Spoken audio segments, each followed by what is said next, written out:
welcome to new and returning viewers. Today I'm taking a look at Michael McDowell and two of his books that I read decades ago, The Amulet and Cold Moon over Babylon. At the end of the video, I'll be explaining how Michael McDowell is connected to The Nightmare Before Christmas. I read The Amulet back in 1979 after a friend of mine recommended it to me because she knew that I was a big fan of Stephen King and horror stories. She was definitely right about The Amulet being a very creepy and wonderful read that keeps you going right up until the very end. When a rifle range accident leaves Dean Howell disfigured and in a vegetative state, his wife Sarah finds her dreary life in Pinecone, Alabama, made even worse. After long and tedious days on the assembly line,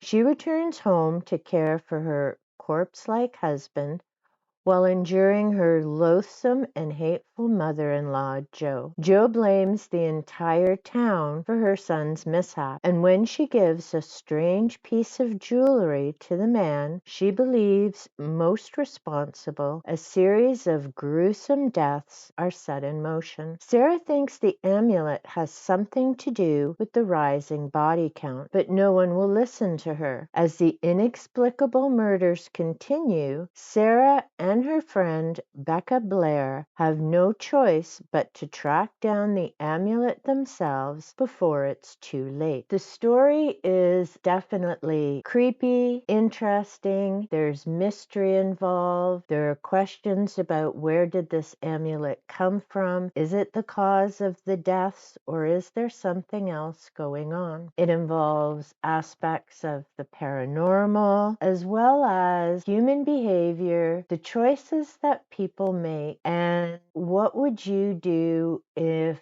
you were faced with some of these types of situations. So the story follows Sarah and her friend Becca as this amulet just seems to find different individuals and it gets passed along from person to person as all the events unfold. So if you enjoy mystery, creepy situations, The Amulet is definitely a book that you will enjoy reading. It was published in 1979. So what I will say is, if you're reading this, keep in mind the world was a very different place at that time, and it does give a reflection of some of the things that were happening. The other book, Cold Moon Over Babylon, is equally creepy and keeps you going right up until the end. Welcome to Babylon, a typical sleepy small town where years earlier the Larkin family suffered a terrible tragedy. Now they're about to endure another. 14-year-old Margaret Larkin will be robbed of her innocence and her life by a killer who is beyond the reach of the law. But something strange is happening in Babylon. Traffic lights flash an eerie blue. A ghostly hand slithers from the drain of a kitchen sink. Graves erupt from the local cemetery in an implacable march of terror, and beneath the murky surface of the river, a sifting, almost human shape slowly takes form. Night after night, it will pursue the murderer, and when the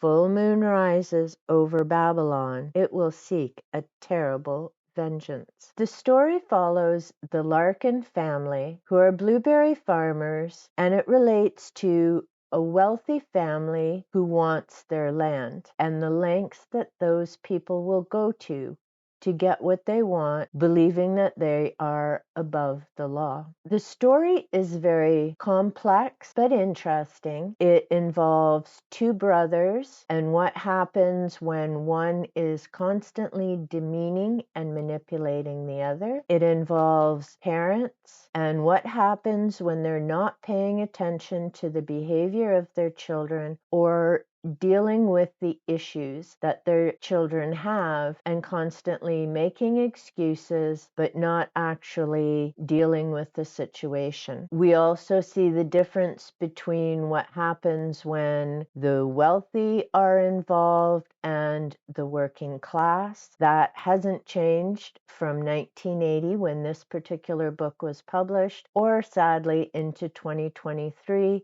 as we've all seen with everything across social media, in the media, and elsewhere. The story is described as a Southern Gothic tale. There's mystery. Just like the Amulet, it keeps you going right up until the very end about, are the events paranormal? Will things be resolved?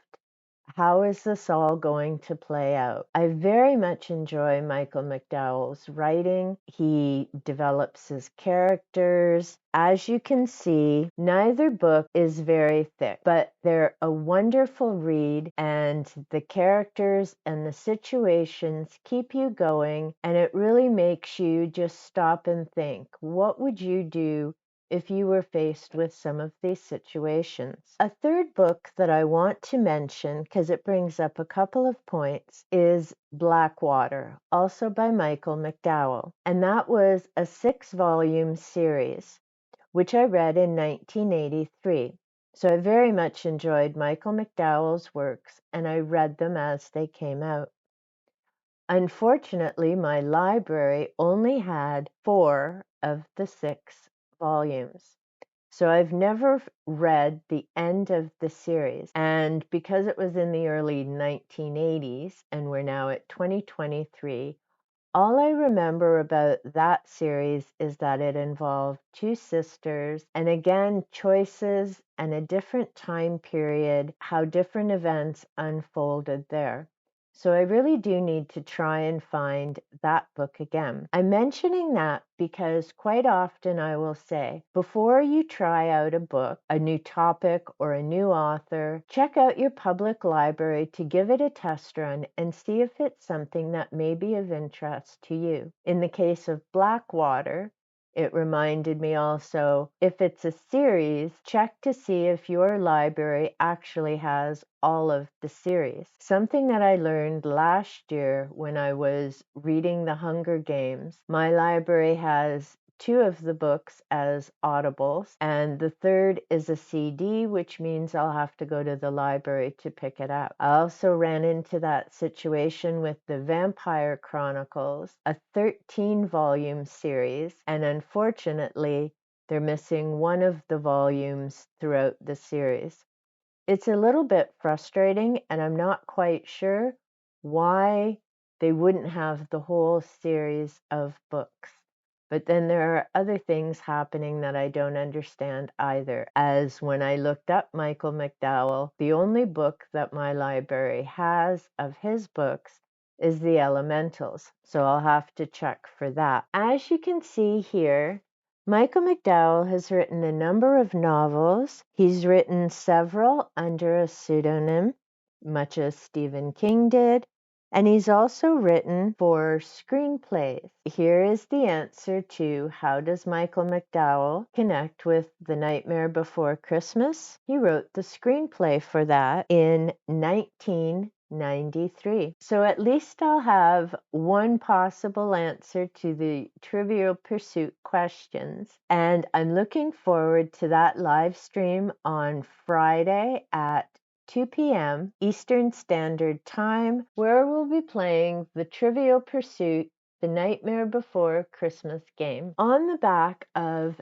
the Amulet, Michael McDowell, 1950 to 1999, is best known for his screenplays for Beetlejuice and The Nightmare Before Christmas, but he was also the author of several excellent and underrated Southern Gothic horror novels, of which The Amulet was the first. Originally published as a pulp paperback, now scarce and long out of print, McDowell's grimly humorous and delightfully horrific novel returns to print in this edition, which features a new introduction by Poppy Z. Bright. As I've been rereading a number of my favorite fiction authors, Michael McDowell immediately came to mind, and I'm very glad that my husband found copies of these for me, and I enjoyed reading them again last year, and I may in a year or two read them again. So if you enjoy creepy, mystery, keeps you going till the end book, and you don't want to read 500 to 900 pages of something, then I definitely recommend Michael McDowell. Until next time, happy reading!